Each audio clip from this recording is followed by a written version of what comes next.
Keeping a close eye on Hurricane Ernesto, not necessarily because we expect major impacts to the mainland part of the United States, though places like Puerto Rico, certainly we're dealing with a lot of the impacts of this over the last 24 hours or so. The heavy rain, the flooding, the wind, all part of that bigger system as it continues to roll its way up towards the north. So as it continues out over the western basin of the Atlantic, unfortunately, it's only going to gain better characteristics to allow it to strengthen.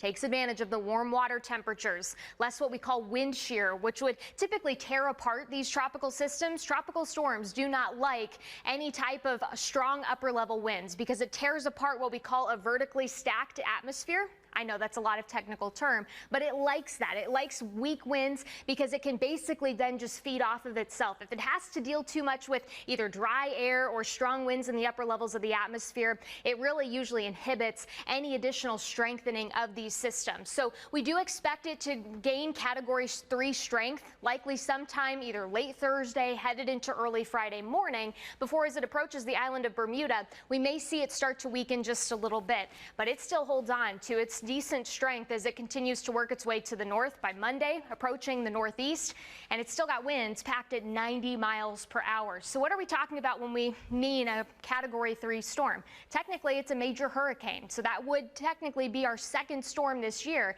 that will reach that status if it in fact does so headed into early Friday. And you'll notice that wind potential, 111 to 130 mile per hour winds. That is a very strong storm, can cause a lot of damage, and unfortunately, Bermuda's going to have to watch for that, along with some pretty significant storm surge as well. We are entering into that part of the year where we tend to see this uptick headed into late August through early September, and really through a good majority of the month of September, where we tend to see a lot more of these tropical systems moving through. So it's something we'll definitely have to keep an eye on over the next month or so.